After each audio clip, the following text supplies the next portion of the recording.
Isang magandang araw muli sa atin mga kababayan.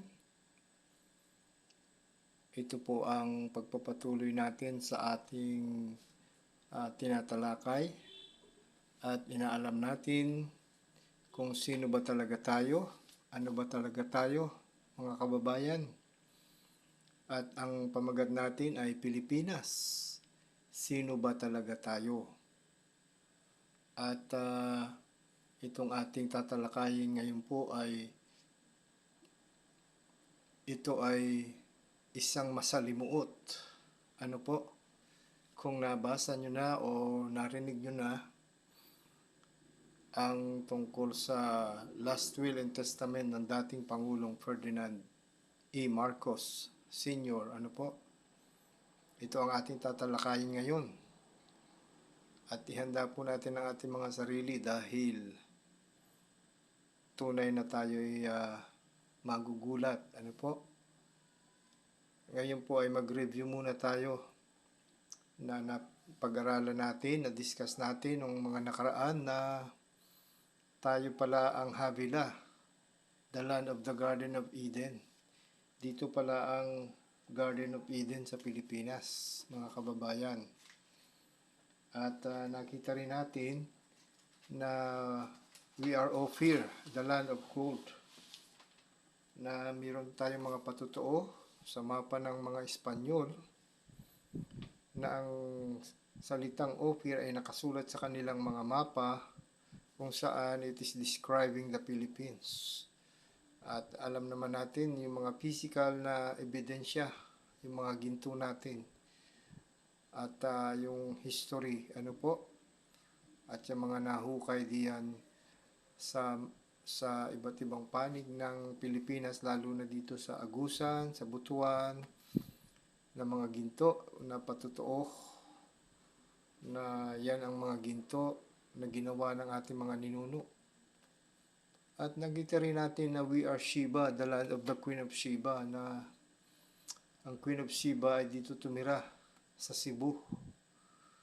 Na ang ibig sabihin ng Sheba ay Cebu. Pareho lang po yan mga kababayan. At ang ibig sabihin ng Sheba ay number 7 sa Hebrew. At ang Queen of Sheba, ang tawag ni Jesus ay Queen of the South. At ang tawag din natin sa Cebu ay Queen City of the South. Na yan kaya ay nagkataon lamang mga kababayan. Subalit naniniwala nga ako na ang Sheba at Cebu ay isa. At kahit pumunta raw kayo doon sa Cebu ay may mga locals doon na nagkukwento na meron daw mayamang reyna nakasakay sa bangka na maraming ginto. At yan ay kwento ng mga locals, mga kababayan. At kaya naman din natin ito pinagtatagpo-tagpo itong tatlo, si Havilah, si Ophir at si Sheba, sapagkat sila ay mga magkakapatid, ano po, anak ni Joktan, 13 lalaki. At itong gold of Ophir at gold of Sheba, ginagamit ng Biblia interchangeably, ano po, dahil nangunguha nga ng ginto ang mga tauhan ni Haring Solomon at ni King Hiram sa Ophir. At noong sila ay bumalik, ay yung Queen of Sheba ay biglang sumulpot doon sa kwento. Ano po? Kung babasahin ninyo yung Chronicles at Kings, mga kasaysayan ng Queen of Sheba, ay yung mga resources na dala ng Queen of Sheba, yun din ay galing lahat sa Pilipinas, mga kababayan. Bagamat sinabi doon na sumakay sa camel, natural na sasakay siya sa camel kasi magre-renta siya ng camel. At mula doon sa Isyon Geber, kung saan doon ang daungan ng barko, bangka, ay sasakay pa ang mga papuntang Jerusalem. Ano po, hindi po yung Queen of Sheba na sinasabi nila sa Ethiopia, kung saan ang paa ay paa ng kabayo, na wala namang ganong kwento ang Biblia, mga kababayan. At nakita rin natin na itong Pilipinas pala ay salitang Hebrew Pilipina na ang ibig sabihin pinili, chosen, pina, corner. Ibig sabihin po ng Pilipinas ay chosen corner of God or chosen cornerstone, miraculous cornerstone, or secret cornerstone. Ano po? At nakita rin natin yung salitang maharlika, ang ibig sabihin ay His bride, asawa ng Diyos. At yan ay Hebrew, hindi Malay, hindi Sanskrit na salita. Na ibig sabihin ng maharlika, His bride, the bride of God. Dahil nga po, sa ating na-discuss nakaraan, ang mga lost tribes of Israel ay nagtungo rito mula sa Assyria, pumunta ng Qatar, tapos namangka 1 year and a half. Ano po? 1 year and a half, pwede ba yung 1 year and a half na mamangka kung malapit lang sila? Na dito talaga sila nagtungo sa Pilipinas, mga kababayan. At nakita rin natin na we are Yahudim, the lost tribes of Israel. Ano po? Ang totoong lost tribes of Israel dito nagtungo. Ano po mga kababayan? At nakita po natin what happened to Israel, yung 10 tribes mula sa 2 Kings chapter 17, kung paano nahati sila sa dalawa. At yung 10 tribes ay dinala ni King Shalmaneser sa Assyria. Ano po? At nakita rin natin kung sino ang synagogue of Satan, na itong modern day Israel pala ay mga sinugo ng Illuminati, ng Rothschild. Ang Rothschild ang nagbuo ng modern day Israel, kung saan ang tawag sa kanila ay ni Jesus Christ ay synagogue of Satan, Revelation 2:9 and 3:9. Na they say they are Jews but when they do lie, sabi ni Jesus. Sino po bang nagsasabi na sila ay Jews kundi sila? Ano po? At sino bang nagsabi na sila ay synagogue of Satan kundi si Jesus, mga kababayan? At nakita rin natin na maraming propesiya ang Biblia na natupad sa Pilipinas, akma sa Pilipinas, at matutupad pa sa Pilipinas, mga kababayan, dahil sa dito nga nagtungo ang 10 tribes of Israel, mga kababayan. What are some Hebrew words that are also Tagalog words? Ay pinakita ko sa inyo nung nakaraan na mula mismo sa Classical Hebrew Bible. Ano po? Sa Bible Hub. Maraming Tagalog doon na salita. At ipinakita ko sa inyo nung nakaraan ang mga salita na Tagalog na hindi natin nakalaing Hebrew pala.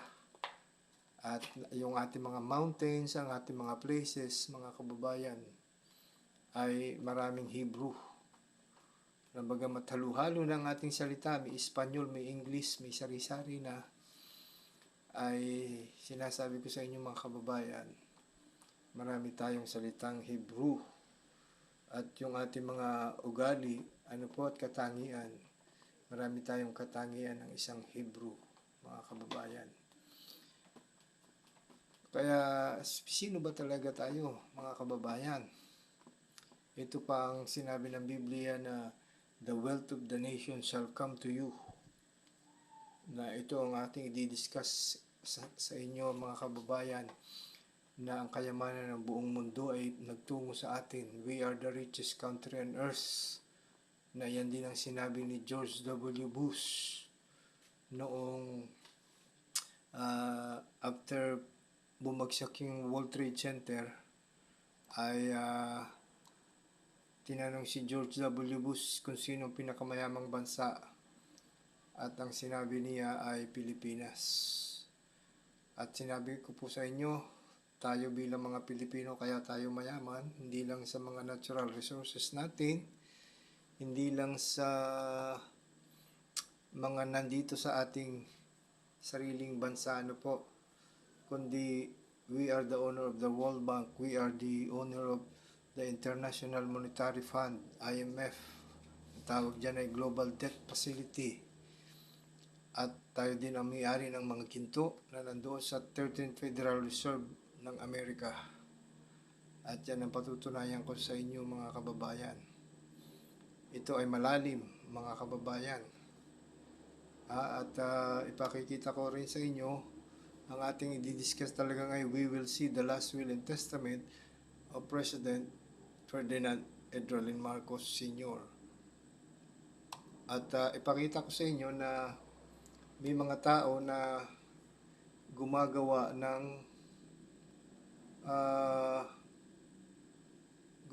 sila ng mayroon silang mga ginawang last will and testament, mga kababayan, na mali, hindi totoo. Katulad nito na ito daw last will and testament na ito ang last will and testament, mga kababayan, na ipinakita ng GMA at ng Channel 7 at ang iba pang mga television, na ito raw ang last will and testament ni Marcos. Ano po, na nakakatawa. Ang kanyang isang page tapos yung kanyang pirma ay nahulog pa sa tabi.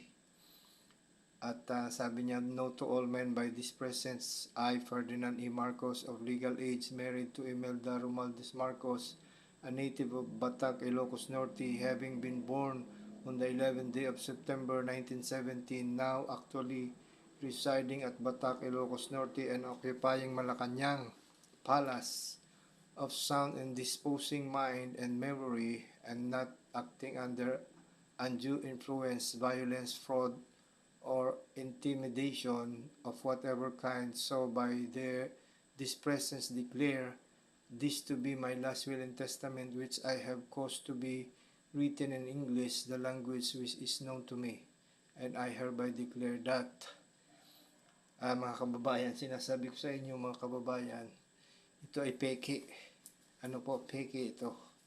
Pati yung attorney na in-interview nila na gumawa raw nito, peke yon mga kababayan. Ipakita ko sa inyo ang totoo.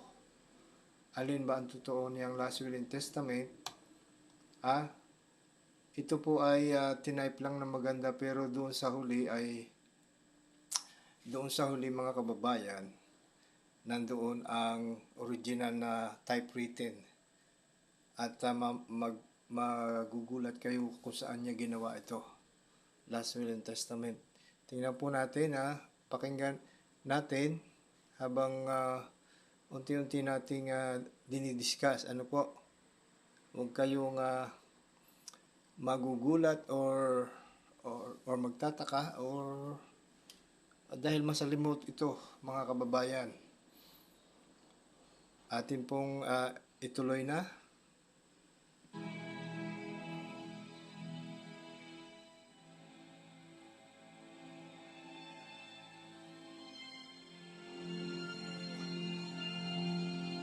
Ito po ay sinasabayan lang natin. Know to all men these present, that I, Ferdinand Edrelin Marcos, the diffused codename AA-777 and spiritual King Solomon of Israel, of legal age, married to Imelda Romualdez Marcos the Open, President of the Philippine Islands and general holder of the following assets and properties entrusted to me by the Eternal Creator for the benefit of the people of the Philippine Islands, to wit, A. Okay, ating unti-untiin, ano po? Ang tawag po niya sa kanyang sarili ay Spiritual King Solomon of Israel. Bakit po kaya? Ano po? Ginagamit niya yung Israel dahil ako ay naniniwala na alam niya na tayo talaga ang lost tribes of Israel. Nagkataon lang po kaya yan mga kababayan. At ito raw pong assets and properties na ito ay nagmula talaga sa Creator. Ano po? Sa Diyos. For the benefit of the Philippine Islands. Ano po? Financial provenances with a account number FN-01-777 worth of $120 octillion, spiritual wonder. Ano po, yan ay 120 octillion dollars. Ano po ang ibig sabihin ng octillion? Ang octillion ay ito ay 1 followed by 27 zeros. Yun ang ibig sabihin ng octillion. Ano po? Octillion. 1 octillion. A number equal to 1 followed by 27 zeros. Yan po ang ibig sabihin ng octillion. Tapos itong sumunod na sinabi niya, yung una kasi ay FM account 120 octillion spirit, tapos spiritual wonder boy account 800. Alam po niyo kung ano yung 800 na yan? Boy account number AM221-33334 worth of 800 octogentillion dollars and elf. Octogentillion. Alam po ba niyo kung anong octogentillion na yan? Ilang zero yan? Ang ibig sabihin po ng octogentillion ay 1 followed by 243 zeros. Sino ba ang tao may ganyang karaming asset, mga kababayan? At sinabi ko nga sa inyo, ito po ay hindi kay Marcos, ito ay asset ng buong Pilipinas, mga kababayan. At kung meron kang ganyang asset, hindi ba kaya mong ipinance ang World Bank, mga kababayan? Ito pa yung pangatlo, mga kababayan. The Dash Omega account number 999-222434 worth of infinite dollars that directly intended for the welfare and benefit of the people of the Philippine Islands. B. Lands provenances with original certificate of... Ano po yan, mga kababayan? Yan ay infinite dollar accounts. Infinite. Wala nang bilang-bilang dahil sa sobrang dami, mga kababayan. Papaano nyo yan bibigyan ng limit? Infinite na nga, mga kababayan. At yan ang providences na para sa ating mga Pilipino, na tayo naghihirap pero hindi tayo nagbe-benefit diyan sa ngayon. Nagbe-benefit din tayo pero kaunti lang, kababayan. At sana ay ma-realize po ninyong lahat ito. Title number 779 under survey plan number 11-4509 with constant measurement of 451,000 square kilometers of the total land area covering the islands of Luzon to the islands of Cebu, and registered under Lands Act number 496 in accordance with the provisions ratified by and between the United States of America and Spain dated December 10, 1898, held in Paris, France. Mga kababayan, nakita po ninyo na yan ay hanggang Suba. Hindi Suba lang yan, Saba yan. Yang Saba ay Suba, ano po? Hanggang Saba yan. At yan ay niratify ng Amerika, ano po? Ang Spain, 1898. Na ang tawag dito, ang pagkaalam ko, ito ay parang Paris, Treaty of Paris, mga kababayan. At ito pong kayamanang ito, nagmula ito kay King Bernardo Carpio, na hindi man natin kilala kung sino si Bernardo Carpio, ano po, pero dito sa amin, mayroon ditong Bernardo Carpio School, ano po, Bernardo Carpio High School, ano po, mayroon ditong school sa amin na nakapangalan kay Bernardo Carpio. Distinguished map, made in old printed from time of King Bernardo Carpio following bought through cheating of Spanish colonies, until bought by Dr. Jose Rizal illegally sold by Spain to the United States of America, illegal sold by General Emilio Aguinaldo to the U.S. authorities and brought by the undersigned to the United States.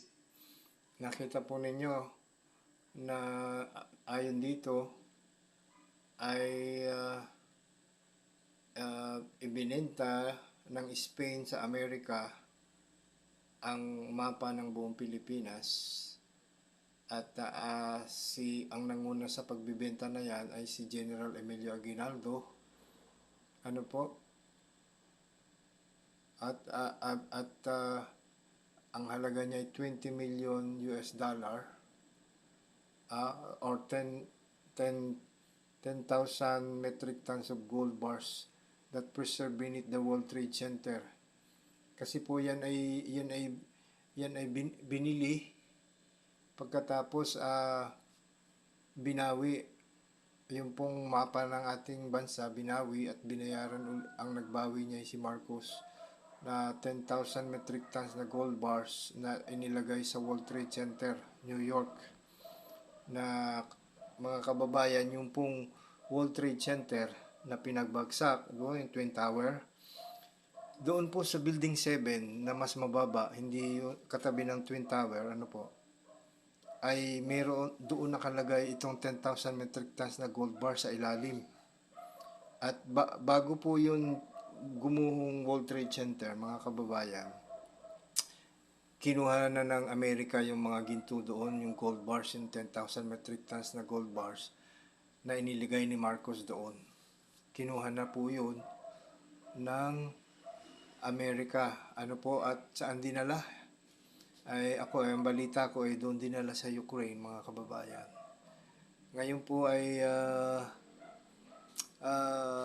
noong after na gumuho yung World Trade Center, nung hapon ay bumagsak ang katabi yung Building 7 kung saan kinuha yung mga gold bars. At sinabi noong mga bantay doon, yung mga firefighter, watch for that building because it will collapse. Alam po nila magkukollapse kasi sinadya nila yung bombahin, mga kababayan. Hindi po yung kusang bumagsak or hindi yun nasunog, mga kababayan. Kasi kung nasunog, maraming building na nasunog na hindi babagsak, nasunog lang. Pero yun nasunog, bumagsak, binumba talaga nila yun, mga kababayan. Siyempre wala nang mga tao doon. Mga kababayan, kaya po may kinalaman talaga dito yung Amerika, mga kababayan, na maaring sinadya nila talaga yung bombahin at maaring sinisilang nila talaga ang mga Islam at mga terorista, o maaring pakanarin nila yun para mapabagsak nila ang World Trade Center, mga kababayan. Kasi yung araw na yon, September 11, ay yun ang araw ng birthday ni Marcos. At yun din ang araw na i-announce na sana yung Nesara Gesara, kung alam po ninyo yan. Na magkakaroon na ng currency reset, pero kumukontra ang Amerika. Maaring iyon ang dahilan kaya bumagsak ang World Trade Center. Ngayon, mga kababayan, ituloy po natin, kaya sinasabi ko sa inyo, masalimuot po itong ating pinag-uusapan. Of America worth $20 billion or 10,000 metric tons of gold bars that preserved beneath the World Trade Center in New York City, USA, that directly intended for the welfare and benefit of the people of the Philippine Islands and c. miscellaneous authority providences such as 1. Authority to freeze and defreeze against existing mother and extensive accounts. 2. Authority to monetize and demonetize and international and local currencies. 3. Authority to lock and unlock against existing mother and extensive accounts. 4. Authority to cease, and resurrect against mother and extensive accounts. 5. Authority to represent and expel signatures of foreign authorities in the undersigned. 6. Authority to meditate and direct international movement against existing mother and extensive accounts. 7. Authority to audit and sustain audit against existing mother and extensive accounts. 8. Authority to modify and revive against existing mother and extensive accounts, and authority as keepers, authenticator, and arranger of all physical precious commodities such as gold, diamond, silver and platinum, and 10. authority to engrave and unengage printing of monetary currencies worlds after having duly sworn to in accordance with law hereby stated that history. That the undersigned was sole holder of said assets and properties though entrusted through channeled events from King Bernardo Carpio or spiritual Judge Samson of Israel who shared his testimony over said treasures of the Philippine Islands through papers of his legal deposits under White Mongolia accountant who acquired from foreign traders in Alpha Omega with old text printed paper from the time of Adam into Noah into Prophet Moses. Judge Samson. Ito po, kamangha-mangha ito mga kababayan. Makikita po ninyo na itong account na to nagmula kay Bernardo Carpio account. Ano po? King Bernardo ay sinabi dito na itong kayamanong ito ay nagmula pa kay Adan. Ano po? Nakita nyo? From the time of Adam. From the time of Adam into Noah. Ibig sabihin, si Adam pa lang nag-iipon na ng mga ginto, mga kababayan. Tapos napunta kay Noah yung mga ginto. Tapos napunta kay Moses. Napunta kay Samson. Napunta kay King David at kay King Solomon.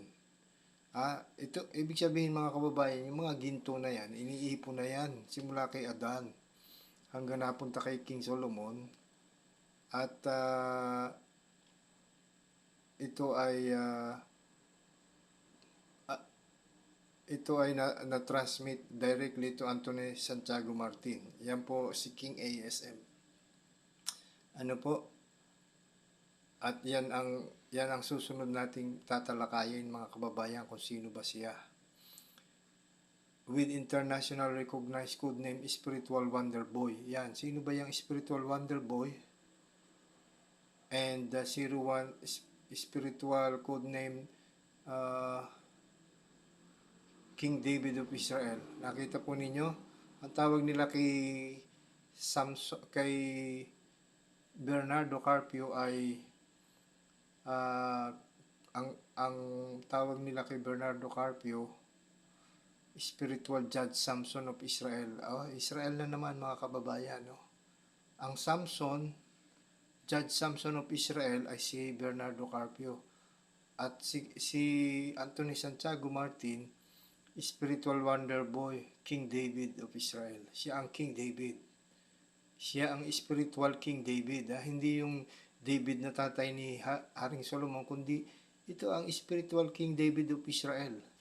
Mga kababayan na nakasalalay sa kanya, mga kababayan niyang mga kayamanang yan. Ano po, sana ay maintindihan ninyo na ginagamit ni Ferdinand Marcos ang mga pangalan ng Israel leaders.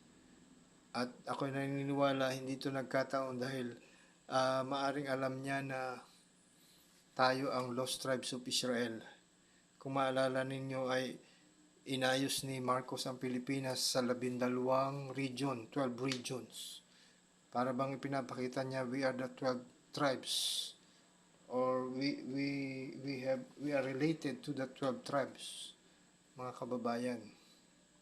Tuloy natin. King David and King Solomon of Israel, that the undersigned hereinafter will be transmitted directly to Anthony Santiago Martin with international recognized code name and number Spiritual Wonder Boy and AM-01 and Spiritual King David of Israel and legitimate husband of La Grace H. Medina with recognized code name and number Spiritual Maria Christina and C1, C2 and Spiritual Bathsheba of Israel, which those treasures way back time from year 965, were agreed upon and executed by and between King Carpio and foreign traders such as Mongols, Koreans, Indians, Malays, Japanese and Chinese, indicated that in exchange of trade and loan from the Philippine Islands, which the islands were very rich from physical gold, silver, diamond and platinum mines, that those traders must be paid twice of their actual loan materials. A sample is 1 piece of gold with 1 gram must be paid 2 pieces of gold per gram, and from year 906. Kita niya mga kababayan na noong year 965, nakikipag-trade na yung Koreans sa atin. Koreans, Mongols, Indians, Malays, Japanese, and Chinese, nakikipag-trade na sila sa atin noon, mga kababayan. At ang ating daw bayan ay mayaman sa ginto, silver, diamond, and platinum mines. At pinakita ko nga sa inyo, mga kababayan, na talagang yan ang katotohanan. Mayaman talaga tayo. Diyan sa mga mineral na yan. At nakita rin po ninyo na merong mga gera-gera na noon, mga kababayan. 55 to year 1000, Mongolia raiders traded and agreed such nature of trading in the Philippine Islands until they planned to rock and invade the Philippine Islands, and from time being, foreign invaders through Mongolia and Chinese counterparts were retrieved some remaining papers left by King Carpio, stating that before he offered sacrifice to block and hinder rolling stones in Mount Sierra in the town of Montalban and the nearby town of Rodriguez, Rizal Province, he left those treasures to the people of the Philippine Islands, and he stood Dalidelic Tudor Maria Bondahaw. Kita po ninyo yung mga lugar na yan, no? Meron Montalban, Rodriguez, Rizal, at Mount Banahaw, Ito po ay, siyempre, si Marcos alam niya yung mga lugar na yan, mga kababayan. Hindi ito gawa-gawa ng mga foreigner na ginawa nila itong Last Will and Testament, paano nila nalaman yung mga tao at mga lugar na yan. Si Marcos talaga po ang gumawa nito, mga kababayan. At itong kayamanang ito ay gusto talagang nakawin ng mga Mongolians at ng mga Chinese, mga kababayan. Sila talaga alam nila yung mayaman tayo, kaya gusto nila tayong nakawan. Lady Shaman of Mount Bondahaw in Quezon Province, or spiritual Delisle, to take charge as trustee over said treasures, and as time has passed by, Mongolia in aid of Philippine treasures invaded more lands in the Asian region, and when they took unpredictable empires, they landed throughout Asia regions. Then from year 1206-1294 they invaded and landed more land in the western regions, including the Holy Land of Eastern Europe and some in the remote area of the American continents, until Mongolia and the reoccupation of more lands in the world, leaving said Carpio documents in China after they received downfall long year 1290s, until the Western civilization correspond invasion of more lands outside their area, and Spain was one of among European expedition and adventurer to conquest lands outside Spain, first in Latin America, then thereafter in the Philippine Islands. Spain and other European. Ibig sabihin po, bago nagtungo rito yung mga Spanish, nauna na yung pumupunta rito yung mga Chinese, yung mga Koreans, Indians, Malays. Nakita ninyo, yan ang totoong history na nakikipag-trade na tayo diyan sa mga Koreans, sa mga Spanish, sa mga Indians, sa mga Chinese. Wala pa yung mga Spanish dito, ibig sabihin marami ng tao dito, may mga nangyayari ng trading, sa ating bayan at sa mga iba-ibang bayan. At talagang gusto nilang kunin ang ating kayamanan, ng mga Mongolians and Chinese. At yan daw papel na yan, na mapa ng Pilipinas ay nakarating sa China sa kamay ng mga Chinese. Counterparts learned that those Mongolian treasures used to be as retrieved from Eastern Europe were sustained with Mongolian raiders, but they didn't know that those treasures were partly influenced by Carpio's treasures. Those European invaders used the Carpio's treasures to invade more land outside of Europe and Spain, through cheating with blood compact by and between King Sikatuna and King Sigala of Bohol and General Miguel Lopez de Legazpi of Spain and Mexico, dated March 16, 1565, recovered some Carpio's treasures in Bohol province, as acquired by Malek de Bali, or Maria Cristina, a lady shaman of Mount Canlaon in Negros Province through Dolly Tuna Asset Province was encountered Great Depression, so they shared some fiscal and food aid from Maria Cristina and Maria Bono how to recover from hungriness and leaving pain and heartbreaks among Filipinos until Dr. Jose Rizal or spiritual prophet Moses of Israel born. Nakita po ninyo na masalimuot talaga yan dahil nagtungo sila rito, nakuha nila yung mga kayamanan at nagkahirap-hirap at gutom ang mga tao rito. At ang tawag nila kay Jose Rizal, spiritual prophet Moses of Israel. Nakita nyo na po na si Bernardo Carpio ay Judge Samson of Israel. Si Antonio Santiago Martin ay King David of Israel. Si Jose Rizal ay spiritual prophet Moses of Israel. At si Ferdinand Marcos ay spiritual King Samson of Israel. Nakita po ninyo na ginagamit ni Marcos yung mga Israel na lahat niya ay Israel. Nakita ninyo mga kababayan, at ipagpatuloy natin yung nangyari kay Jose Rizal, And spiritual David, in aid of great creator, ascend young Rizal until he ended scholastic profession in University of Santo Tomas, leaving suffering, unfairness, pain and distress over Spanish deans and priests until he met Maria Clara del Prado, or transferred spiritual power of Maria Bono and hand over an Alpha Omega ring, leaving a message that he must be recovered documents of King Carpio in custody of the Chinese Emperor Wang Su and Dr. Isao. Yan pong documents ni King Carpio na maaari niya na yung mga mapa, at yung mga mapa ng kayamanan ay nakuha ng mga Chinese at kailangan bawiin ni Jose Rizal. Unclear Islands went to Hong Kong, where Emperor Wang visited Hong Kong. They, under the custody of the unclear Dr. Isao, successfully gained that Carpio's documents. Then he fled Hong Kong to European cities such as Madrid, Vienna, London, Paris, and Berlin, with unclear carrying some miraculous gold mines. After Dr. Isao European travels, he went back to the islands. The Spanish rulers there persecuted him and put pain. Nakita po ninyo na nabawi ni Jose Rizal yung mga ginto at yung mga documents, na iuwi niya dito sa Pinas. At noong sinakop tayo ng mga Spanish, ano na po ang nangyari? To him persecution of Spanish regime until he decided to execute death penalty to gunshots on December 30th, 18. Makikita po ninyo yan, until he decided to execute death penalty to gunshots. Sino nag-decide? Siya. Siya ang nag-decide na siya ay magpabaril. Siya ang nag-decide.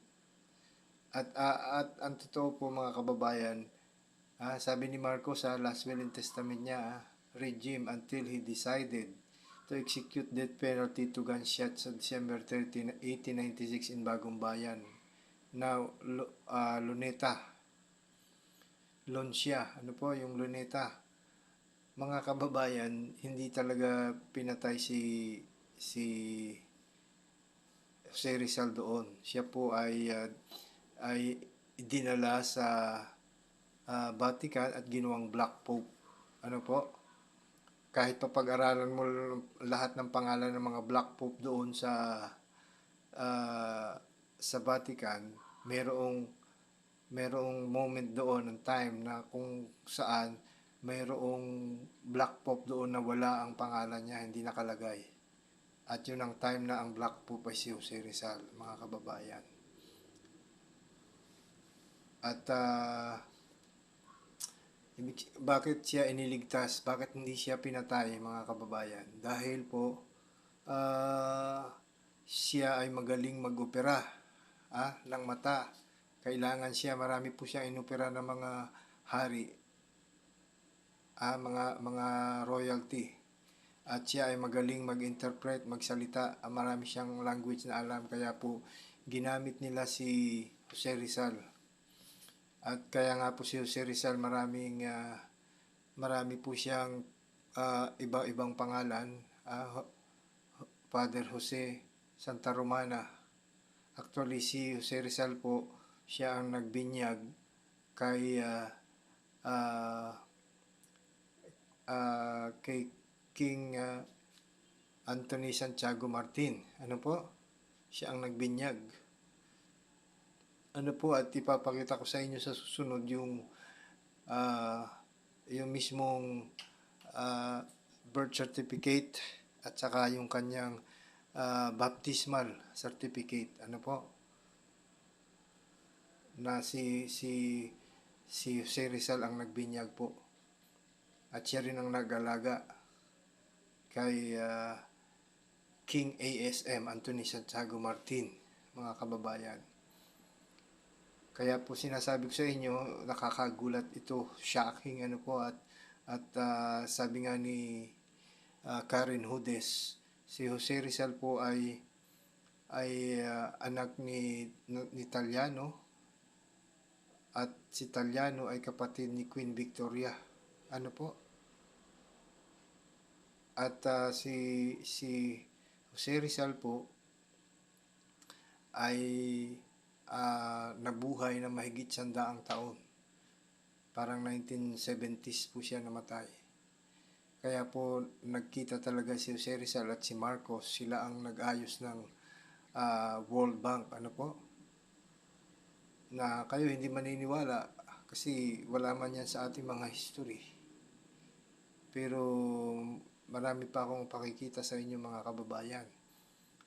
At ipagpatuloy po natin kung ano ang nangyari kay Jose Rizal, ano yung mga ginawa niya. 96 in Bagumbayan ng Luneta, Manila, before Dr. Rizal died an unfortunate execution. He left those treasures for the benefit of the people of the Philippine Islands as he stood to be a trustee over said treasures of Carpio and Rizal to Maria Epifania Emporinado-Castillejos, known as Mana Unclear, Sinicoan and Spiritual Saint Mary, a material recognized Kaya po unclear kasi malabo yung pagkakatype doon sa original, ano po, ni Marcos. Kasi yung ginamit ni Marcos diyan ay typewriter. Ano po, sa bandang huli makikita ninyo yung totoong typewritten na Last Will and Testament ni Marcos.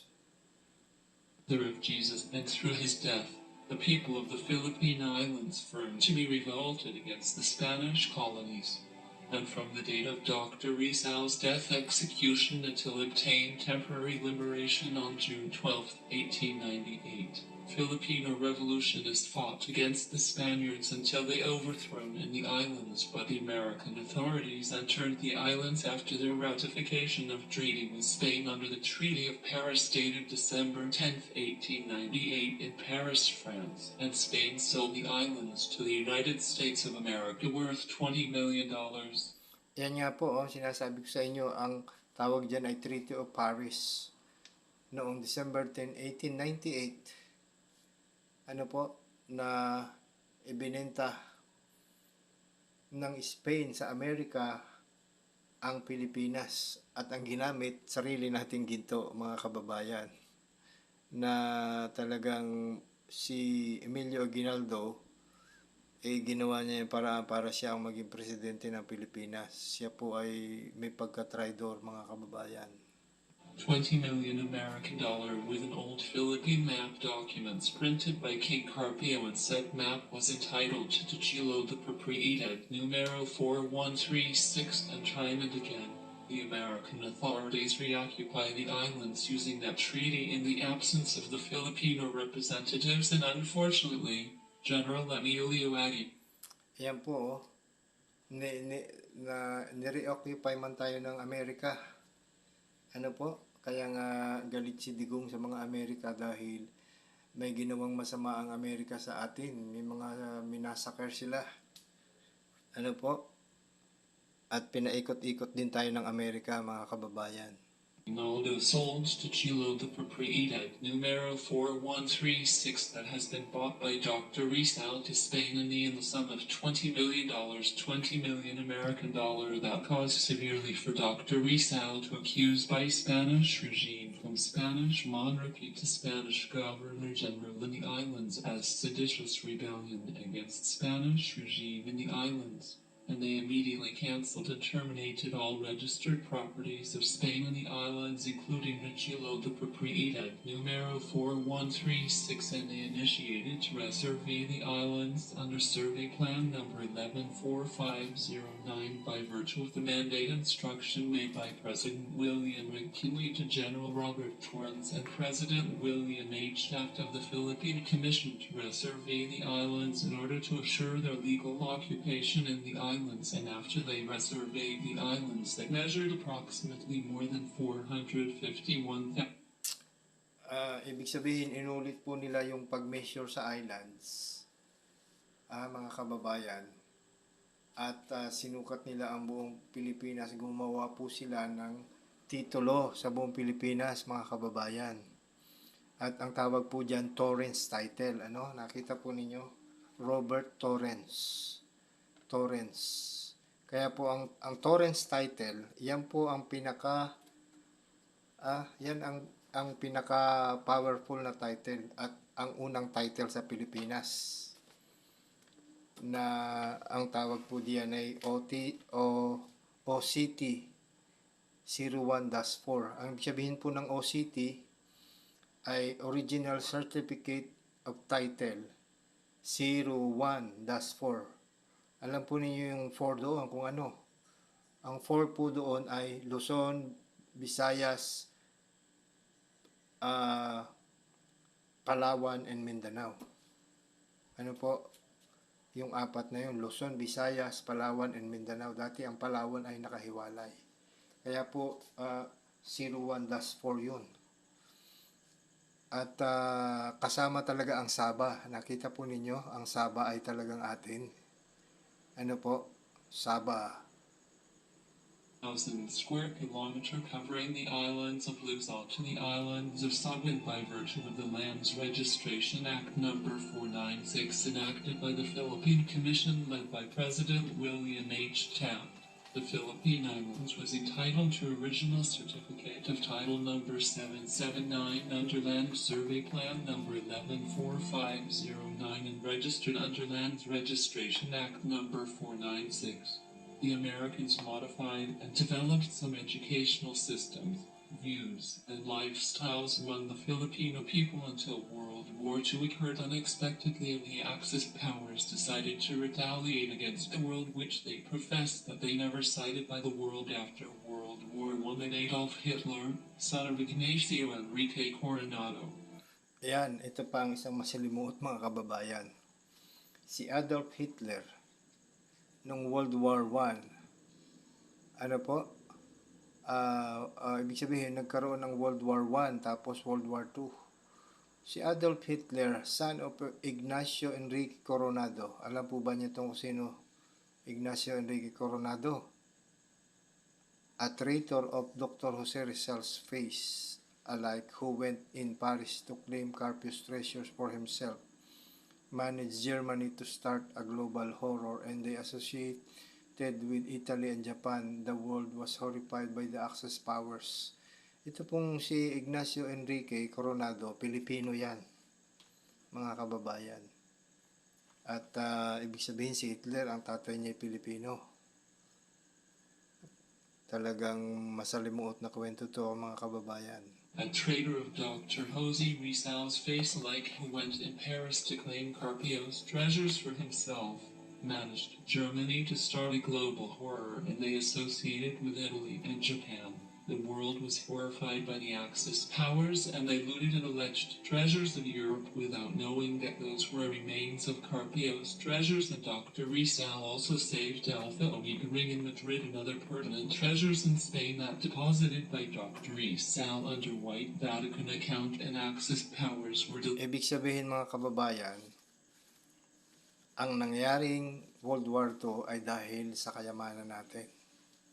Nakita po ninyo? may kinalaman sa kayamanan natin, mga kababayan. Delivered those treasures to the Philippine Islands without knowing by the Filipino people through the monitoring of General Tomoyo Kiyamashita, son of Judge Alfonso Pihao, whom entrusted Yan na naman mga kababayan, no? Si Yamashita, Tomoyuki Yamashita, son of Judge Alfonso Pihao. Alam mo niyo kung sino Alfonso Pihao na yan? Pilipino na naman yan. Ibig sabihin si Yamashita, anak ng Pilipino. Si Hitler, anak ng Pilipino. Nakita niyo na yung mga kababayan? Si Marcos ang may sabi niyan. by the undersigned to take seat of the presidency from year 1970 to Nakita pa ninyo ha? Si Judge Alfonso Pihao, isa sa mga dami ni Marcos. Tingnan po ninyo yan ha. Siya isa sa mga dami ni Marcos kasi si Marcos maraming dami. Kasi hindi ko alam kung 4, 5 o 8, hindi ko alam. Pero siya ay isa sa dami ni Marcos.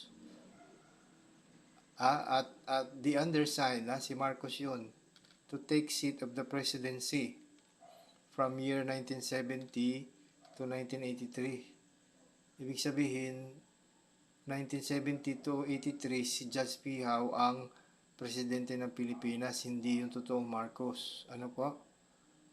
Nakakita po ninyo.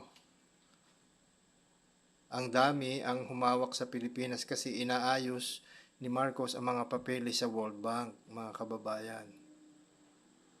1983, while the undersigned was under processional steps to deposit under time versions of multiple stocks of physical precious commodities saved by King Carpio and Dr. Isao for the benefit of the Filipino people that caused to be brought the undersigned to shame and downward against the Filipino people.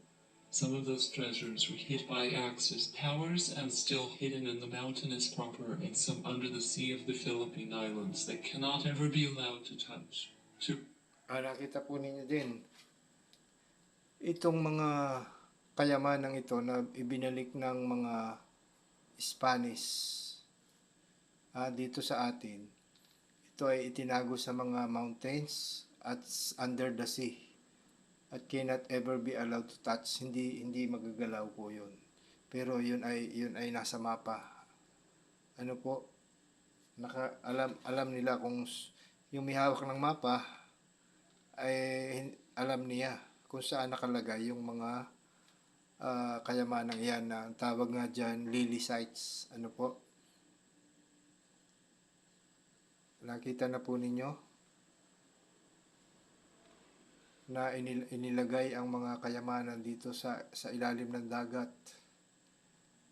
Ano po? Retrieve and to recover to sponsor the maturities and the multiple certified deposits by the undersigned for the Filipino people that caused to be sponsored the maturities and the multiple certified deposits by the undersigned for the Filipino people and after World War II. To UN case number 4136, some of the country claimants of said alleged looted and lost treasures by the Axis powers that reconsidered and reconfirmed by the International Court of Justice's assets and properties of King Bernardo Carpio and Ano po, yung mga kayamanan na yan, nung nag-alisan po ang mga Hapon sa Pilipinas, ay inilagay ni Marcos sa World Bank. At naghintay si Marcos ng panahon upang mag-mature. At kung mayroong magki-claim, ibibigay niya. Ay walang nag-claim po. At sa totoo lang, karamihan ng kayamanan ay atin din. Ano po, dahil nga nanggaling yan kay Bernardo Carpio. At yan po, exact date of 30 years. 30 years ang binigay ni Marcos na palugit. Kaya po, si Marcos ay hindi agad umalis sa pagka-presidente Dahil iniingatan niya yung mga kayamanan na yan at gusto yang nakawin ng mga inchik, mga kababayan. Jose Rizal were demanded to recover and to retrieve for their benefit of said alleged lost looted treasures of the Axis powers that giving all claimants petitioners an exact date of 30 years from time of execution of said case to hunt elsewhere in the world and to retrieve for the benefit of their country, and the undersigned unexpectedly went to Mount Sinicolan, town of area Pampanga province, to meet with Ma Epitania M. Coronado-Castillo or Maria Sinicolan, and he handed over the Alpha Omega ring to the undersigned and some maps of hidden Carpios and Rizal's treasures to the undersigned is surrendered by... Nakita po ninyo na yung mga kayamanan na mula kay Bernardo Carpio napunta kay Jose Rizal ay napunta kay Marcos. Ano po? Kaya yan ang nakasulat doon sa Infinite Bank Statement of World Bank na itong kayamanan na to ay doon nagmula sa account ni Bernardo Carpio, account ni Jose Rizal, dalawang account, tapos FEM, Ferdinand E. Marcos account, White Eagle account, ano po, na magkatugma itong last will na ito at saka yung sinasabi sa World Bank Infinite Bank Statement. Ano po, magkatugma sila at magkatugma rin yung mga papel, ano po, yung mga resibo. General Yamashita Tihuran successfully obtained by Maria Raymond and Razor Maria Mikhailing and identified as Queen Esther of Persia and Israel, and until the undersigned successfully gained office of the presidency on November 30th, 1965, and the undersigned deposited in... Ibig sabihin po, hindi pa Presidente si Marcos, hawak na niya yung mga kayamanang yan, mga kababayan. Ano po, kasi yung asawa ni Marcos, na si Nemesio Cruzin Villamor, yun ay parang pamangkin man ni Jose Rizal. Ano po? At yung asawa ni Marcos, siya ang nag-establish ng Central Bank of the Philippines, 1949. At noong 1950, inilagay na yan, 1950 to 2010, under cloak of secrecy. Nasa World Bank na yan, mga kababayan. At mabuti na nga lang at si Marcos ay nanalo bilang presidente, mas lalo niyang naalagaan yung mga kayamanan na yan, mga kababayan. Banks in Europe, Asian American, including the World Bank Group, and the undersigned defended the right that by virtue of that international court rule, the undersigned obeyed international court's ruling that those treasures were intended for the benefit of the people of the Philippine Islands, and the undersigned successfully gained victory over Hanging Bridge when the international court ruled to reaffirm the conclusiveness of those certified deposits for the Filipino people, and the pleaders or petitioners never contested their plea before the statute of the international court, and they allowed to hunt within the mountainous and undersea area of the Philippine Islands, and the undersigned allowed those pleaders to hunt for nothing for some time on year 1980 because those treasures were identified and recognized by the... Yan, nakita po nyo, inallow ni Marcos na mag-hunt sila, yung mga nagki-claim, wala silang nakita, mga kababayan. International Court is Carpios and Rizal's treasures allocated for the Filipino people, and sometime on year 1976, the undersigned bought the Philippine Islands with original certificate of title number 779 under survey plan number 114509 with constant measurement of 451,000 square kilometers of the total land area covering the island. Nakita po ninyo, binili ni Marcos uli yung Philippine Islands, yung mapa, 1976 sa Amerika. Ano po, binawi ni Marcos. Ano po, at sinukat uli ang buong Pilipinas, the same, 451,000 square kilometer kasama ang Sabah. Ano po, of Luzon to the islands of Sagman registered under Lands Registration Act No. 496 in accordance with the provisions ratified by and between the United States of America and Spain dated December 10, 1898, held in Paris, France, worth $20 billion, excessive from the original sum of $100 million. As officially priced by and to the American authorities and under federal agreement made and executed by and between President Gerald Ford and the undersigned in the White House, Washington, D.C., USA, they agreed to recognize their lost assets and properties recovered by the undersigned as assets and properties of the Filipino people that still identified as assets and properties of King Carpio, the undersigned and Her Majesty, Queen Elizabeth II of England. Nakita po ninyo doon sa mga documents, mga kababayan, pinirmahan po yan ni President Gerald Ford. Ano po? At pumirma din diyan si Queen Elizabeth of England. In Buckingham Palace, London. In the Buckingham Palace, London, England, with leaving to Queen Elizabeth the physical ancient ring of Alpha Omega and some miscellaneous. At iniwan po ni Marcos yung sing-sing kay Queen Elizabeth. Ano po, kaya yung sing-sing na yun, hindi yung kanila. Ano po, tandaan ninyo yan. These agreements made and executed by and between the undersigned and the United Nations Organization and a committee of 300 held in UN headquarters, New York, USA. Thereafter, the tragic incident of the assassination of Senator Benigno Aquino Jr. sometime on year 1983 was brought a storm of presidency that caused the undersigned to leave post to Corazon Cojuangco Aquino, who won through cheating and revolt without knowing that the undersigned what was only in trust. Nanalo daw po talaga si Cory Aquino sa pamamagitan ng pagdaraya. Sila ang nandaya at nag-revolt. Nandaya po sila, cheating and revolt. Dahil hindi nila alam ang totoong ginagawa ni Marcos, ang mga resa-resa, ang mga nakaraan, ang iniisip lang talaga nila ay nagmarsyalo si Marcos at nagnakaw si Marcos. Ano po?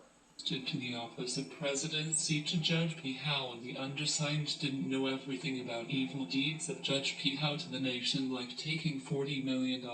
Yan, si Judge P. Howe po ang namahala sa Pilipinas na dami ni Marcos, na maaring ito ang totoong asawa ni Imelda at maaring ito ang totoong ama ni BBM. Ano po, si Judge P. Howe. At ito rin ang kaya nga nakita ninyo si Judge P. Howe, siya ang tatay ni Hitler, no?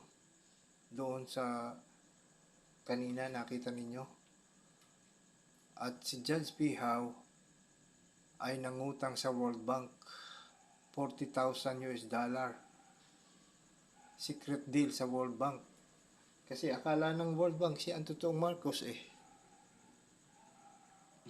Credits to the World Bank Group using a secret deal by the World Bank itself, the abuse of power of Judge P. Howe and Miss Patricia Remedios, Santiago Trinidad, the acclaimed Imelda Marcos, and the proclamation. Yan, nakita po ninyo. Ang nangutang ng 40,000, 40 million, laki niya, no? $40 million sa World Bank ay si Judge P. Howe kasama si Imelda Marcos. Ano po, yung Patricia Remedios Santiago Trinidad. Si Imelda Marcos po yun eh. The acclaimed Imelda Marcos and the proclamation of martial law. Sino ang nag-proclaim ng martial law? Si Judge P. Howe, hindi po yung totoong Marcos, mga kababayan. Of martial law without reaffirmation of the Philippine Congress, and through this the undersigned suffered more distress and disappointment among the people whom I wish to aid. Economic promise for their recovery upon strike of global crisis to be expected to come in the future, but still those as. Yan, nakita po ninyo. Ito ang prophecy ni Marcos. Ito ang prophecy ni Marcos. The undersigned suffered. Nagsuffer siya at distress and disappointment kasi sa pinagagawa ni Judge P. House at ni Imelda Marcos. Kaya maraming pera yan si Imelda. Dahil nangutang sila ng 40 million US dollar eh. Isipin nyo, laki noon pa yun ha. Ito pong sinabi ni Marcos, magkakaroon ng global crisis to be expected to come in the future. Yan po ang sinasabi ko sa inyo. Na alam ni Marcos magkakaroon ng global crisis dahil nga sa matatapos po yung cloak of secrecy at magkakaroon ng mga currency war at yan po meron talagang global crisis. Maaaring yan ang sinasabi ng Bible, there will be the darkness shall cover the earth, deep darkness the people. Ano sabi niya? Global crisis. Global crisis to come in the future. Mangyayari pa po yan, mga kababayan. Still, those assets, tuloy po natin. Assets and properties that the undersigned executed through galleries of documents that intending all maturities of said deposits to the Filipino people, general intention. Those funds upon maturities on year 2000 and beyond shall reconsider to be intended for the following development programs for the Ano po yan? Ang maturity talaga nitong funds na yon from 1950 to 2005. Tapos dinagdagan pa ng another 5 years, 2010 ay 60 years. Yan po ang tawag dyan, BSA, Bilateral Minefield Breakthrough Successor Agreement. Na nung nakaraan, pinakita ko sa inyo na pinirmahan ng lahat ng leader sa buong mundo. Nakita po ninyo? At ang totoo, itong mga asset na to ay hindi para sa World Bank lang, kundi dapat talaga ang nakikinabang niyan ay ang bansang Pilipinas, ang mga tao, ang mga people of the Philippine Islands. Pero ano po ang pakinabang natin diyan, mga kababayan? Filipino people's profits. 1. Livelihood program to set and to engage Filipino into entrepreneurship program. 2. Scholarship programs to assist all scholars to perform their school works from primary to collegiate level. Dapat po, ilibre na ang ating pag-aaral, mga kababayan. Sa dami nating pera 3. Healthcare programs to assist all Filipino beneficiaries to maintain good health. 4. Dapat mga kababayan tayo ay libre na rin ang ospital. Libre ang ospital, kuryente, tubig, pag-aaral. Dahil yan pong World Bank ay para sa atin talaga ang benefit niyan Disability/retirement/pension programs to assist all disabled/retiree/under-pension Filipino beneficiaries to claim these benefits. 5. National infrastructure of urban and rural venture programs such as concrete roads, bridges, school building, hospital building, relocation buildings and railway systems such as ordinary railways, light rail systems, and bullet trains. 6. Nakita niyo mga kababayan, dapat sana napakaganda ng bansa natin, napakaginhawa. Pero alam po ninyo, mayroon talagang corruption dyan sa World Bank. Hindi nila ibinibigay ang dapat sa atin, mga kababayan. Kaya po, nagalit talaga si Karen Hudes dahil siya ay nandun sa loob at siya ay attorney. At hindi niya matake po ang kanilang ginagawa na pangluloko. At yung pinadalang pera ng World Bank sa atin ay napunta kay Lucio Tan na hindi napunta sa mamamayan, mga kababayan. Kaya po may corruption talaga, mga kababayan, at hindi natin alam kung ano-anong binibigay ng World Bank sa atin, na ano ba itong ginagawa ng ating mga pinuno, may konsensya ba sila.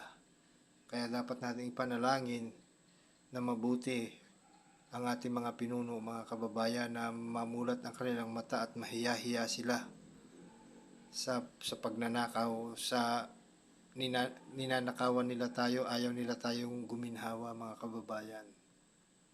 Agricultural and irrigation development programs to assist tall farmers and other agricultural workers to maintain and sustain their demands and needs. 7. Mining programs to be chosen by above-mentioned authorized party. 8. Industrial and other economic matters to assist more Filipino to perform workforce throughout Philippine Islands for their daily needs. Abolition. The undersigned do hereby abolished, at all cost and effect. Ito pa ang mas matindi mga kababayan. Ito ay shocking na balita. Ano po mga kababayan? Miss Patricia R.S. Trinidad declaimed Imelda Marcos, Mr. Fidel Valdez Ramos, Ignacio M. Ito pong mga tao na to, inaalis ni Marcos ng karapatan. Inaalisan ng karapatan dahil sila ang mga oligarchs dito sa Pilipinas, mga kababayan. At ang kauna-unahan ay si Imelda Marcos. Kaya hindi niya mapatupad yung last will and testament na ito. Kasi siya ang unang-unang inalisan ng karapatan dito. At siya rin ang sinabihan na binanggit dito kanina na nangutang sa World Bank ng $40 million kasama si Judge Pihaw. Siyempre, mapapahiya siya kung ilalabas nila ang totoong last will and testament ni Marcos. Kaya po yung mga lumabas na last will and testament na peke, katawa-tawa. Ito po ang totoo mga kababayan. At nakikita ninyo yung mga taong kanyang inaalisan ng karapatan. Sila yung mayayaman ngayon dito sa Pinas mga kababayan.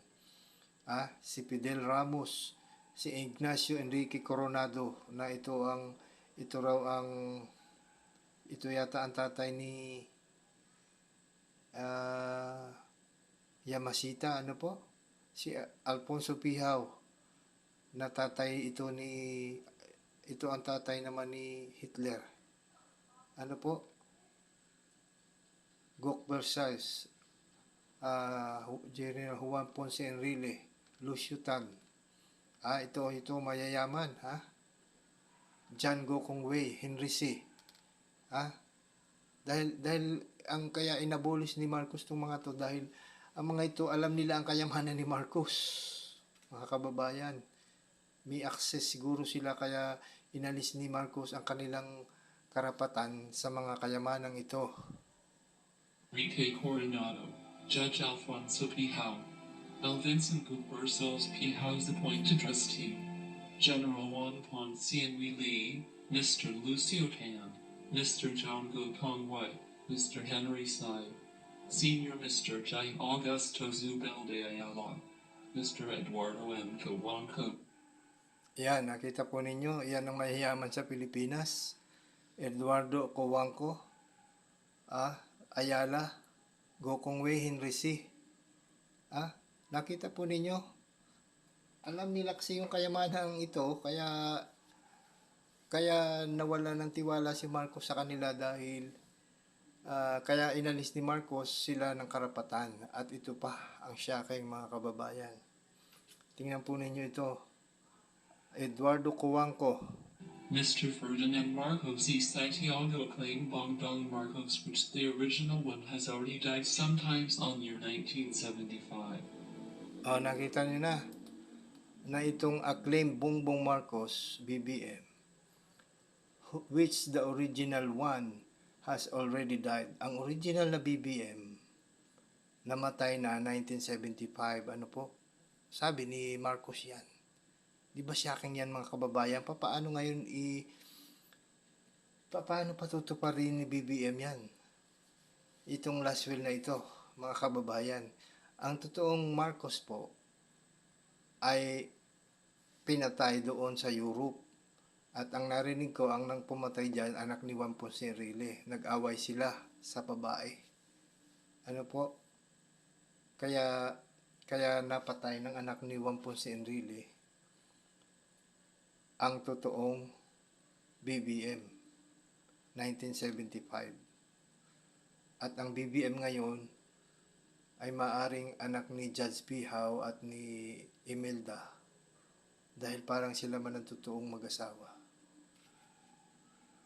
At si Judge Pihaw, hindi natin yan kilala, maaring kapatid yan ni Marcos, kaya kamukha rin yan ni Marcos. Mga kababayan? Kayo ay na-shock. Ituloy pa natin.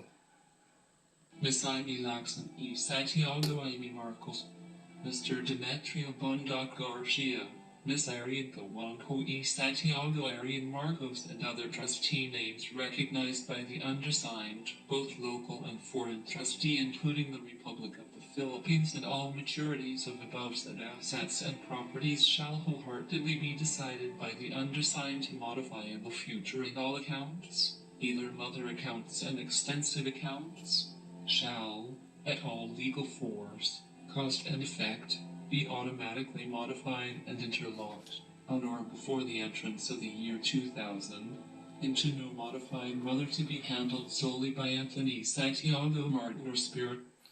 Kaya po, lahat ng accounts na yan ay to be handled solely by Anthony Santiago Martin or Spiritual Wonder Boy. Ay yan po ang dapat nyong makilala, mga kababayan. Nandito lang yan sa Pilipinas. Nakita ko na yan siya. At maaring nakikita nyo na rin yan sa internet dahil maraming nagpapakilala sa kanya. At maraming peki, mga kababayan. Maraming peki na nagpapanggap siya raw ang Spiritual Wonder Boy. Maraming peki. At maraming scammer, mga kababayan. At may palatandaan kung sino siya, mga kababayan. Wonder Boy for the benefit of the people of the Philippine Islands, and all aforesaid fiscal maturities shall, at all legal cost, force and effect, be automatically transmitted to any local registered banks in the Philippine Islands or to banks to be erected and established by Anthony Santiago Martin. Acknowledged. Ito po, ito ay pwede niyang ilagay ang mga kayamanang iyan sa bangko na itatayo ni Santiago Martin, ni Anthony Santiago Martin. At alam po ba niyo kung saan siya nagtatayo? Sa Africa. As the undersigned agreed this agreement full will, good faith and authority, and as critically health emancipation, the undersigned do hereby give in this acknowledgement to Anthony Santiago Martin with international recognized codename and number Spiritual Wonder Boy and AM-01 and Spiritual King David of Israel and his legitimate wife Lynn Grace H. Yan, nakita ko na po yan, dalawang yan. Si Anthony Santiago Martin at si Lynn Grace H. Medina. Nakita ko na ang mukha nila. Dina with recognized codename and number Spiritual Maria Christina and C1, C2 and Spiritual Bathsheba of Israel as duly authorized signatory to execute and exercise full rights of authority exercised by the undersigned for the betterment of the people of the Philippine Islands, and no opposition or resistance from the undersigned are subject to be invoked, and no physical precious commodities, physical and authentic left or right thumb print from the undersigned, an official seal of the office of the President and notary's seal are eternally required as to prove the undersigned's identification, and the undersigned only require Anthony Santiago Martin to present or submit to the United Nations Diplomatic Office in the Philippine Islands. Ito pong si Anthony Santiago Martin. Ayan ay code name lang, hindi yan talaga ang totoong pangalan niya. Siya po ay sabi dito, magdala siya ng copy o certificate of live birth, tsaka yung birthmarks niya, at saka yung ibinigay sa kanya ng kanyang ama ni Ferdinand Marcos na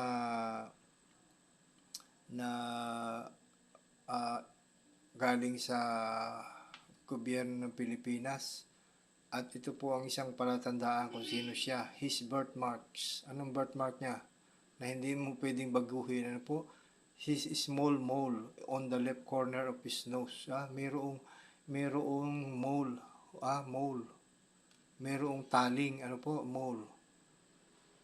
Mole on the left corner of his nose. Meron siyang mole. A small fat crab placed at the back of his left neck. Sa likod ng batok niya, meron doon. And the undersigned shall recognize, reconsider, and confirm the validity and authenticity of this for neither in original or duplicate form, and submit to the United Nations Diplomatic Office in the Philippine Islands for further records. Yung pong palatandaan,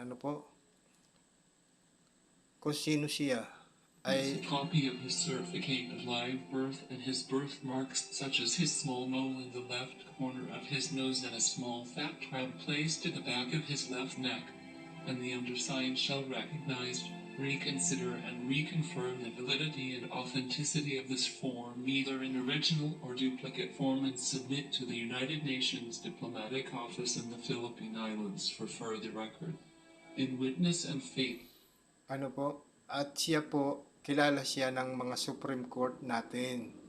Supreme Court Chief Justice, mga kababayan, 3 beses na siyang nagkaroon ng oath taking. 3 beses na siyang nagkaroon ng oath, oath of office sa ating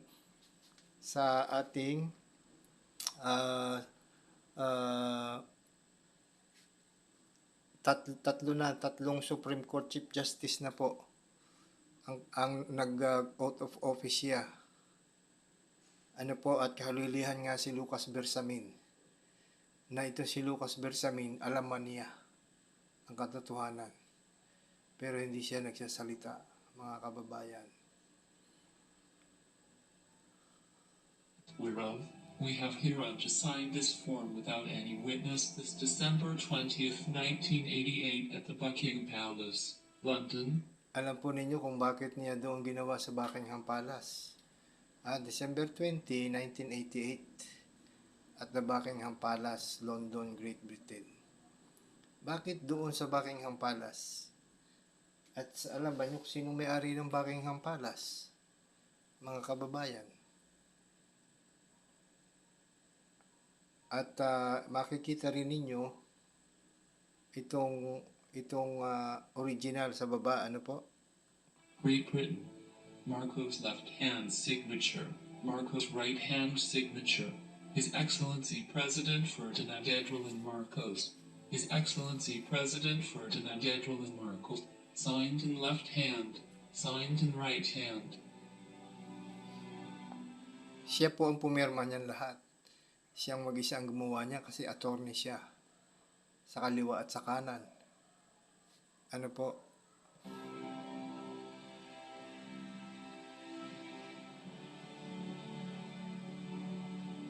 At tingnan niyo po yung totoong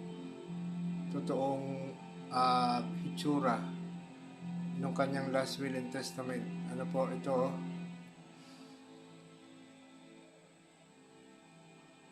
Yan po ang laman. At tinype lang ng maayos. Ito po ay typewritten.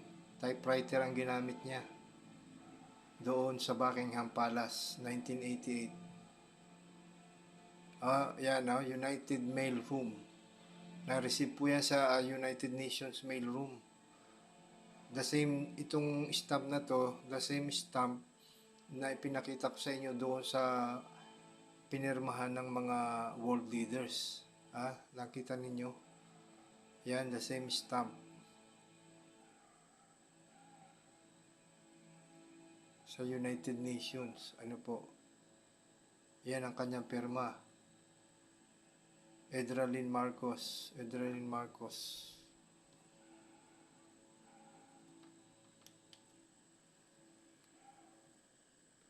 Nakita nyo na mga kababayan. At may stamp ng United Nations na natanggap talaga nila yan doon. Na amazing at shocking ito, mga kababayan. Itong ating nakita, mga kababayan. Itong last will and testament ni Marcos na nagpapakita na talagang tayo ang may-ari ng World Bank, na talagang tayo ay mayaman at maraming sikreto. Ito pong last will and testament ni Marcos na dapat malaman ng lahat ng Pilipino. At hanggang dito na lang muna tayo, umaba na ang ating video. Maraming salamat sa inyong panonood. Ibahagi ninyo itong katotohanan ito sa ating kapwa Pilipino, mga kababayan. God bless. Bye-bye.